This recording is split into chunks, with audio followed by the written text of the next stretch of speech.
جس دن ذوالفقار علی بھٹو نے people party کی بنیاد رکھی اس کے بنیادی رکنوں میں وہ موجود تھا اور وہ بنیادی رکن تھا، اور اس کا قصور بھی یہی تھا سب سے بڑا کہ 1973 کے آئین پر اس کے دستخط نہیں موجود تھا۔ تو یہ کہتے ہیں سیکھ واکو دیجئے جہاں کو سیکھ سوائے، سیکھ نہ دیجئے باندرا بہ کا کر جائے۔ تو میں آخر میں ملت اسلامیہ کو انفرادی، اجتماعی، ریاستی اور بین الاقوامی سطح پر اپنے سمیت یہ دعا مانگتا ہوں کہ اللہ تعالیٰ ہمیں صرف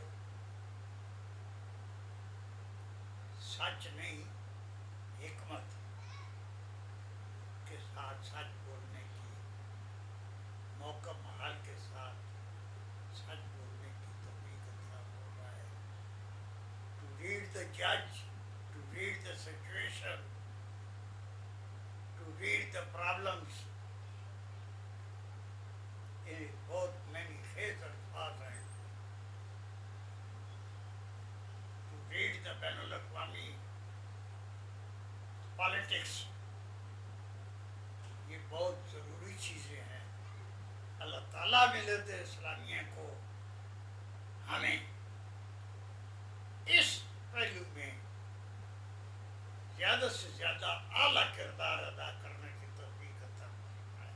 وما علیہ الا البلاغ المبین۔ اجازت دیں، خدا حافظ، السلام علیکم۔